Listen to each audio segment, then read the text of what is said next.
ആസിഫ് അലി കേന്ദ്ര കഥാപാത്രത്തെ അവതരിപ്പിച്ച രേഖാചിത്രം എന്ന സിനിമയെക്കുറിച്ചുള്ള എൻ്റെ വ്യക്തിപരമായ അഭിപ്രായമാണ് ഈ വീഡിയോയിലൂടെ പങ്കുവയ്ക്കാൻ ഉദ്ദേശിക്കുന്നത്. കഴിഞ്ഞ വർഷം, അതായത് 2024 ജനുവരിയിലാണ് അന്വേഷിപ്പിൻ കണ്ടെത്തും എന്ന സിനിമ റിലീസാവുന്നത്. ആ സിനിമ ഞാൻ തിയേറ്ററിൽ തന്നെ കണ്ടിരുന്നു. ആ സിനിമ 90കളിൽ നടക്കുന്ന ഒരു കഥയായിരുന്നു. സസ്പെൻഷനിൽ നിന്ന് തിരിച്ചെത്തുന്ന ഒരു പോലീസ് ഉദ്യോഗസ്ഥനായ ടൊവിനോയും അദ്ദേഹം പഴയൊരു കേസ് റീഓപ്പൺ ചെയ്യുന്നു, അത് അന്വേഷിക്കുന്നു. പിന്നെ കൂടാതെ തന്നെ പുതിയൊരു കേസ് അദ്ദേഹത്തിലേക്ക് എത്തിപ്പെടുന്നതും പിന്നെ അത് അന്വേഷിക്കുന്നതും അങ്ങനെ തുടങ്ങി പോകുന്നതാണ് ആ ഒരു സിനിമയുടെ ഒരു കഥാപശ്ചാത്തലം.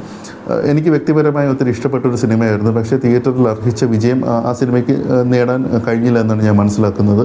ആ സിനിമ റിലീസായത് ജനുവരി 9 അതായത് 2024. ഒരു വർഷത്തിനിപ്പുറം 2025 ജനുവരി 9 ഈ ഒരു സിനിമ, അതായത് രേഖാചിത്രം എന്ന സിനിമ റിലീസാവുന്നത്. രണ്ട് സിനിമകളും തമ്മിൽ വളരെ സിമിലാരിറ്റികൾ ഉണ്ടോ എന്ന് ചോദിച്ചു കഴിഞ്ഞാൽ ഇല്ല. പക്ഷേ ചില കാര്യങ്ങൾ, അതായത് സസ്പെൻഷനിൽ നിന്ന് റിട്ടേൺ ആവുന്ന ഒരു പോലീസ് ഉദ്യോഗസ്ഥൻ, അദ്ദേഹത്തിന് ഒരു പഴയൊരു കേസ് അന്വേഷിക്കാൻ കിട്ടുന്നു. ഈ ഒരു സിനിമയിലാണെങ്കിൽ രേഖാചിത്രത്തിലേക്ക് വന്നു കഴിഞ്ഞാൽ 40 വർഷം മുമ്പ് നടന്ന ഒരു ക്രൈമിനെ പറ്റിയുള്ളൊരു സൂചന കിട്ടുന്നതും ആ സൂചനയിൽ നിന്ന് ഒരു കേസ് അന്വേഷണത്തിലേക്ക് എത്തിപ്പെടുന്നതുമാണ് ഈ ഒരു സിനിമ. മറ്റേ സിനിമയിൽ നിന്നും ചില സിമിലാരിറ്റീസ് അവിടെ ഇവിടെ ഉള്ളതായിട്ട് എനിക്ക് തോന്നി. രണ്ട് സിനിമകളും റിലീസ് ചെയ്തത് അതായത് ഒരു ജനുവരി 9 ഇത് എവിടേക്ക് എന്തോ ഒരു കോയിൻസിഡൻസ് ആയിട്ട് എനിക്ക് തോന്നി. അപ്പം വെറുതെ എന്തെങ്കിലുമൊക്കെ പറയാൻ ചാൻസ് കിട്ടുമ്പോൾ പറയണമല്ലോ, അതുകൊണ്ടാണ് ഞാൻ ഇതൊക്കെ പറഞ്ഞു വെച്ചത്. ഇനി രേഖാചിത്രം എന്ന സിനിമയിലേക്ക് വന്നു കഴിഞ്ഞാൽ, ഞാനൊരു സിനിമ കാണുമ്പോൾ എനിക്ക് എന്തെങ്കിലും തരത്തിലുള്ളൊരു ഇമോഷണൽ കണക്റ്റ് ആ സിനിമയ്ക്കകത്ത് കിട്ടിക്കഴിഞ്ഞാൽ അത് ചിലപ്പോൾ ഒരു കുറച്ച് കാര്യങ്ങളായിരിക്കാം. പക്ഷെ അത് കിട്ടിക്കഴിഞ്ഞാൽ പിന്നെ നമുക്ക് ആ ഒരു സിനിമയിലേക്ക് ഇറങ്ങിച്ചെന്ന് ഒരു ആസ്വദിക്കാൻ പറ്റുന്ന ഒരു പ്രകൃതമാണ് എൻ്റേത്. രേഖാചിത്രം എന്നൊരു സിനിമ കണ്ടുകൊണ്ടിരിക്കുമ്പോൾ എനിക്ക് ആദ്യ 15-20 മിനിറ്റിനുള്ളിൽ തന്നെ ആ ഒരു സിനിമ എന്നെ ഇങ്ങനെ പിടിച്ചെടുത്തുന്ന പോലൊരു ഫീലാണ് എനിക്ക് വന്നത്. പിന്നെ അതിനുശേഷം അതിൽ വരുന്ന കഥാപാത്രങ്ങൾ, അവരുടെ ഡയലോഗ് ഡെലിവറിയിൽ ഏറ്റക്കുറച്ചിലുകളുണ്ടായിരുന്നു, അല്ലെങ്കിൽ അവരുടെ അഭിനയ തികവിൽ അല്ലെങ്കിലും റേഞ്ചിൽ എന്തെങ്കിലും ആ ഒരു മീറ്ററിൽ എന്തെങ്കിലുമൊക്കെ വ്യത്യാസം വന്നിരുന്നു. ഇതൊന്നും എന്നെ ബോധേഡാക്കുന്നുണ്ടായിരുന്നില്ല. കാരണം ഞാൻ ആ സിനിമയിൽ ഇറങ്ങിച്ചെന്ന് ഇതാണ് കഥ, ഇതിലിങ്ങനെയാണ്, ഇതെങ്ങനെ ഒരു കഥ മുന്നോട്ട് പോകും എന്നുള്ള ഒരു ക്യൂരിയോസിറ്റി മാത്രമായിരുന്നു. അതിൻ്റെ കൂടാതെ തന്നെ ആ സിനിമയിൽ നിന്ന് എനിക്ക് ആ ഒരു കഥാപാത്രങ്ങളിൽ നിന്ന് കിട്ടുന്ന ഒരു ഇമോഷണൽ കണക്റ്റ്, അത് സത്യം പറഞ്ഞാൽ അതിഭീകരമായിരുന്നു. എനിക്ക് വളരെ കുറച്ച് സിനിമകളിൽ നിന്ന് മാത്രമേ ഈ ഒരു എക്സ്പീരിയൻസ് എനിക്ക് കിട്ടാറുള്ളൂ എന്നുള്ളത് ഒരു സത്യമാണ്. സിനിമയുടെ ഒരു ഞാൻ നേരത്തെ സൂചിപ്പിച്ചല്ലോ, ഒരു ക്രൈം നടക്കുന്ന ഒരു സൂചന കിട്ടുന്നു. ആ സൂചന കിട്ടിയതിന് ശേഷം അത് ശരിയാണോ എന്ന് അന്വേഷണം നടക്കുന്നു. അതിനുശേഷം എന്നാൽ ഇത് ക്രൈമിൽ ഉൾപ്പെട്ടവരെ കുറിച്ചുള്ള ഒരു സൂചനയും ആദ്യം തന്നെ കിട്ടുന്നു. പക്ഷേ ആര്, എന്തിന്, കൊല്ലപ്പെട്ടത് ആരാണെന്ന് പോലും അറിയില്ല. അങ്ങനെയുള്ള കുറേ കാര്യങ്ങളിലൂടെയാണ് ഒരു സിനിമ മുന്നോട്ട് പോകുന്നത്. അപ്പം ഓരോ നിമിഷം കഴിയുന്നവരും ഓരോ ലെയറായിട്ട് ഇങ്ങനെ അഴിഞ്ഞ് വീഴുകയാണ്. അതിനുശേഷം അവസാനം നമ്മുടെ നിയമവ്യവസ്ഥ അനുസരിച്ചിട്ട് ആൾക്കാർ പറയുന്നതോ അല്ലെങ്കിൽ കണ്ടെത്തുന്നതോ അത് പ്രൂവ് ചെയ്യണം, അതിന് കൃത്യമായ തെളിവുകളുണ്ടായിരിക്കണം. അതിനു വേണ്ടിയുള്ളൊരു അന്വേഷണം അവസാനം, കാരണം എല്ലാം നമ്മുടെ മുമ്പിൽ തെളിഞ്ഞു നിൽക്കുന്നു. പക്ഷേ എന്നിട്ടും ആ ഒരു അവസാന തലത്തിലേക്ക് എത്തുന്നത് വരെ ഈ ഒരു സിനിമ ഒരു പ്രേക്ഷകൻ എന്ന രീതിയിൽ എന്നെ പിടിച്ചിരുത്തിയ ഒരു സിനിമയായിരുന്നു. സത്യം പറഞ്ഞാൽ എന്തൊക്കെയാണ് ഈ സിനിമയെക്കുറിച്ച് എനിക്ക് ആകപ്പെട്ട പറയണമെന്ന് പോലും വ്യക്തമായൊരു ധാരണ എനിക്ക് നഷ്ടപ്പെട്ടു. കാരണം ഞാൻ ആ സിനിമയുമായിട്ട് അത്രത്തോളം ഇഴുകിച്ചേർന്നതെന്ന് തന്നെ വേണം പറയാൻ. നമ്മൾ പല സിനിമകൾ കാണുമ്പോഴത്തേക്കും അതിൽ പരാമർശിക്കുന്ന പല കാര്യങ്ങളും നമുക്ക് വ്യക്തിപരമായിട്ട് ഒത്തിരി കണക്ട് ചെയ്യാൻ പറ്റിയേക്കാം. എനിക്കങ്ങനെ ഈ ഒരു സിനിമയിൽ പല കാര്യങ്ങളും പറ്റി. അത് ഒരുപക്ഷെ മറ്റൊരു വ്യക്തിക്ക് അങ്ങനെ കണക്ട് ചെയ്യാൻ പറ്റണമെന്ന് യാതൊരു നിർബന്ധവുമില്ല. ഉദാഹരണത്തിന് 85 ജനിച്ച ഞാൻ സിനിമാ വാരികകൾ അതൊക്കെ പണ്ട് നമുക്ക് കിട്ടുമ്പോൾ വായിക്കുമായിരുന്നു. അപ്പം അതിൽ സിനിമയിൽ വരാൻ ആഗ്രഹമുള്ള ആൾക്കാരുടെ കത്തുകൾ അതൊക്കെ അവർ പബ്ലിഷ് ചെയ്യുമായിരുന്നു ഈ ഒരു സിനിമാ വാരികകൾ. അപ്പം നമ്മളിതൊക്കെ എടുത്ത് വായിക്കും. ഇങ്ങനത്തെ കുറച്ച് കാര്യങ്ങൾ ആ സമയത്തെ സിനിമാ നടന്മാരുടെയും അവരുടെ ഇൻ്റർവ്യൂസ് നമ്മൾ സിനിമാ വാരികകളിലൂടെ, ഇന്ന് നമുക്കിപ്പോൾ യൂട്യൂബ് എന്ന മാധ്യമത്തിലൂടെ പെട്ടെന്ന് തന്നെ നമുക്കിതെല്ലാം അറിയാൻ കഴിയുന്നു.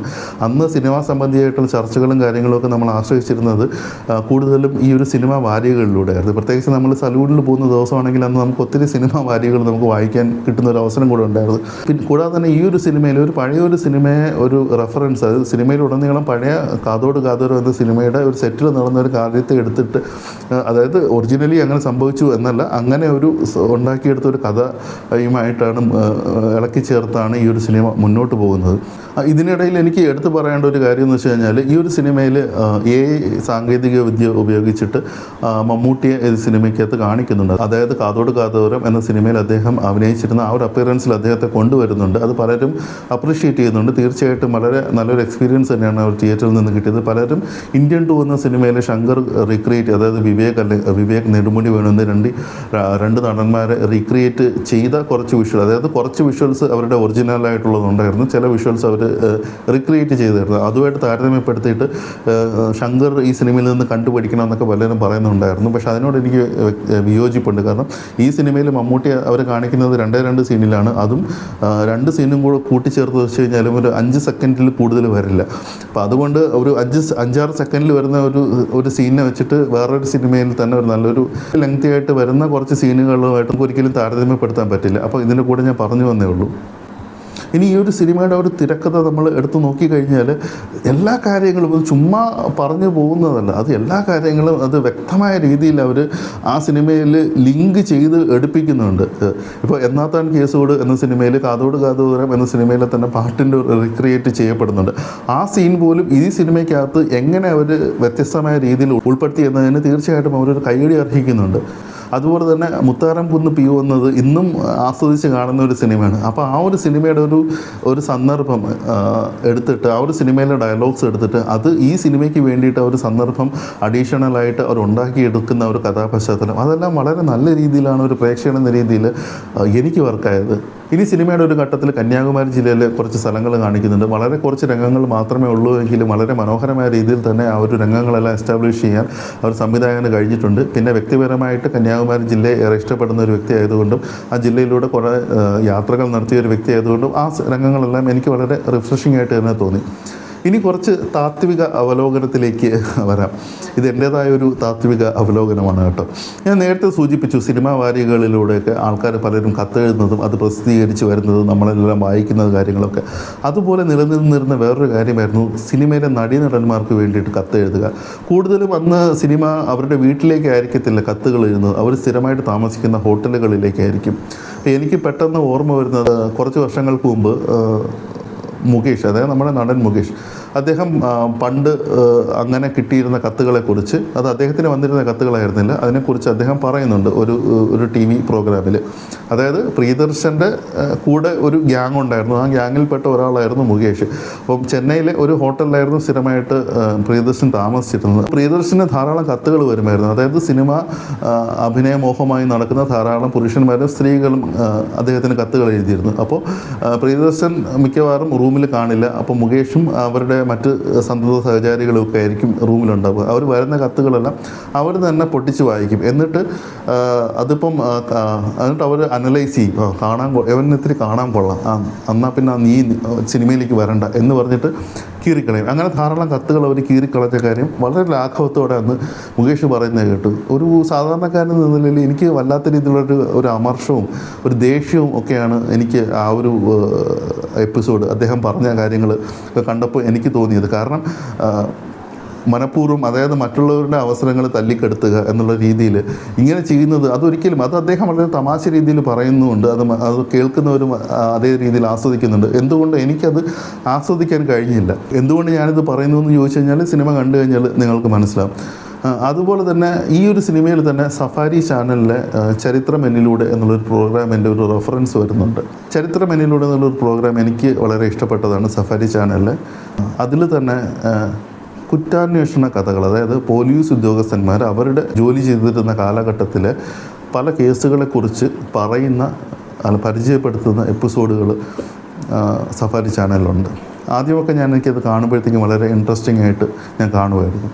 പിന്നീട് ഇപ്പോൾ ചരിത്രമെന്നിലൂടെ ഏതെങ്കിലും ഒരു പോലീസ് ഉദ്യോഗസ്ഥരാണ് വരുന്നതെങ്കിൽ ഞാൻ മനഃപൂർവ്വം ആ ഒരു എപ്പിസോഡുകൾ കാണില്ല. എന്തുകൊണ്ടാണെന്ന് പറഞ്ഞു കഴിഞ്ഞാൽ, ഈ രേഖാചിത്രം എന്നത് ഒരു ആൾട്ടർനേറ്റ് ഹിസ്റ്ററി എന്നാണെങ്കിലും ഇതൊരു സിനിമയ്ക്ക് വേണ്ടി ഉണ്ടാക്കിയൊരു കഥ എന്നൊക്കെ നമുക്ക് പറയാം. എന്നാൽ അങ്ങനെ ആയിരങ്ങളല്ല, അതിൽ കൂടുതൽ ആൾക്കാർ, മനുഷ്യ ജീവിതങ്ങൾ നമുക്ക് ചുറ്റും നടന്നിട്ടുണ്ട്, അല്ലെങ്കിൽ അങ്ങനത്തെ കഥകൾ നടന്നിട്ടുണ്ട്, അത്രയും ക്രൈമുകൾ നടന്നിട്ടുണ്ട്. തെളിയപ്പെടാത്ത എത്രയോ കേസുകളാണ് ഇന്ത്യയിൽ ഇന്ന് നിലനിൽക്കുന്നത്. ആ കുറ്റം ചെയ്തവർ, ചില സമയങ്ങളിൽ കുറ്റം ചെയ്ത ആരാണെന്ന് പോലീസിനറിയാം, പക്ഷേ തെളിയിക്കപ്പെടാൻ പറ്റുന്നൊരു സാഹചര്യം ഉണ്ടാവുന്നില്ല. ചിലപ്പോൾ രാഷ്ട്രീയ ഇടപെടലുകളുണ്ടാകുന്നു, അന്വേഷണം മുന്നോട്ട് കൊണ്ടുപോകാൻ സാധിക്കുന്നില്ല, അല്ലെങ്കിൽ അന്വേഷണത്തിൽ നിന്ന് മാറ്റി നിർത്തുന്ന ഒരു സാഹചര്യം ഉണ്ടാകുന്നു. ഇങ്ങനെ പല പല കാര്യങ്ങളും ഉണ്ടാവുന്നുണ്ട്. യാതൊരു തരത്തിലുള്ള പ്രഷർ ഇല്ലാത്ത സാഹചര്യങ്ങളിൽ അവർ അന്വേഷിച്ച് കണ്ടെത്തുകയും ചെയ്യുന്നു. അതിൽ തന്നെ പല കേസുകളെക്കുറിച്ച് കേൾക്കുമ്പോഴേക്കും നമുക്ക് നിയമവ്യവസ്ഥയോട് ഉള്ള ഒരു സമീപനത്തിൽ തന്നെ ഒരു മാറ്റം വരുന്നത്. കാരണം ഇത്രയൊക്കെ ഉള്ളൂ എന്നുള്ളൊരു തോന്നൽ വരും. അതായത് ഒരാൾക്ക് ക്രൈം ചെയ്ത് കഴിഞ്ഞിട്ട് ഇങ്ങനെ ചെയ്ത് കഴിഞ്ഞാൽ ക്രൈമിൽ നിന്ന് രക്ഷപ്പെടാൻ പറ്റുന്നുള്ള ഒരു അത്രത്തോളം രീതിയിലുള്ള ഒരു എക്സ്പ്ലനേഷൻസ് ആ പരിപാടികളിലൂടെയൊക്കെ അവർ കൊടുക്കുന്നുണ്ട്. അപ്പോൾ എനിക്ക് ഈ സിനിമ കണ്ട് കഴിഞ്ഞ ഒരു സമയത്ത് എനിക്ക് ഇത് തന്നെയായിരുന്നു കോൺസ്റ്റൻ്റ്ലി എൻ്റെ മനസ്സിലൂടെ ഇങ്ങനെ കടന്നുപോയത്. ഇതൊരു സിനിമയ്ക്ക് വേണ്ടി ഉണ്ടാക്കിയ ഒരു കഥയാണ്. എന്നാൽ അങ്ങനെ എത്രയോ ജീവിതങ്ങൾ നമുക്ക് മുമ്പിൽ പൊലിഞ്ഞു പോയിട്ടുണ്ട്. അതൊക്കെ ഇന്നും അന്വേഷിച്ച് കണ്ടെപ്പെടാത്ത, അല്ലെങ്കിൽ തെളിവുകളില്ലാത്ത, അല്ലെങ്കിൽ മറ്റ് സാഹചര്യങ്ങളിലൂടെ അന്വേഷണം വഴിമുട്ടിപ്പോയി പിന്നെ മുന്നോട്ട് കൊണ്ടുപോകാൻ സാധ്യതയില്ലാത്ത രീതിയിൽ കെട്ടിക്കിടക്കുന്നുണ്ട്. എന്ത് പറയണമെന്ന് ഈ ഒരു വിഷയത്തെക്കുറിച്ച് അറിയില്ല. നമുക്ക് നമ്മുടെ നിയമവ്യവസ്ഥയോട് പൂർണ്ണമായ വിശ്വാസമുണ്ട്. പക്ഷേ ഇത് ഞാൻ വെറുതെ പറയുന്നതല്ല. ഓരോ ഉദ്യോഗസ്ഥന്മാർ തന്നെ അന്വേഷിച്ച അവർ വന്നിട്ട് ഈ ഒരു സഫാരി എന്നൊരു ചാനലിലൂടെ പറഞ്ഞ കാര്യങ്ങളാണ്. പലപ്പോഴും എനിക്ക് തന്നെ തോന്നിയിട്ടുണ്ട് ഇങ്ങനത്തെ എപ്പിസോഡുകൾ ഒരിക്കലും സംപ്രേഷണം ചെയ്യാൻ പാടില്ല എന്ന് പോലും എനിക്ക് തോന്നിയിട്ടുണ്ട്. കാരണം അത് കുറ്റം ചെയ്യുന്നവർക്ക് പോലും ചിലപ്പം അത് പ്രചോദനമായേക്കാം എന്നുള്ള രീതിയിൽ എനിക്ക് തോന്നിയിട്ടുണ്ട്. കാരണം ഇപ്പം നമ്മളോ നിങ്ങളോ അല്ലെങ്കിൽ 99% ആൾക്കാരും കുറ്റം ചെയ്യാത്തത് കാരണം നമുക്ക് പിടിക്കപ്പെടാനോ അല്ലെങ്കിൽ ആ ഒരു സാഹചര്യത്തെ നേരിടാനോ ഉള്ള ആ ഒരു മാനസികാവസ്ഥ നമുക്കില്ലാത്തതുകൊണ്ടാണ് എന്ന്. പക്ഷേ അങ്ങനെയൊക്കെ ചിന്തിക്കുന്ന ആൾക്കാരുണ്ടെന്ന് ഉണ്ടായിക്കഴിഞ്ഞാൽ, അതായത് പിടിക്കപ്പെടാം, എനിക്ക് പിടിക്കപ്പെട്ട് കഴിഞ്ഞാൽ അടുത്ത് എന്താണ് ചെയ്യേണ്ടതെന്ന് അറിയാം എന്നുള്ളൊരു തോന്നൽ ഒരു പക്ഷേ ഇങ്ങനെയുള്ള പരിപാടികളിലൂടെ ഉണ്ടാക്കാം എന്നുള്ളൊരു തോന്നൽ പോലും എനിക്ക് വന്നിട്ടുണ്ട്. ഒരു പക്ഷേ ഞാൻ ഇങ്ങനെയൊക്കെ ആൾക്കാർ ചിന്തിച്ചിട്ടുണ്ടാവില്ല. അപ്പോൾ എന്തുകൊണ്ടോ ഈ ഒരു സിനിമയിലൂടെ ഈ സിനിമ കണ്ടു കഴിഞ്ഞപ്പോൾ എനിക്ക് ആ ഒരു കാര്യങ്ങളാണ് പഴയ പല കേസ് ഡയറികളും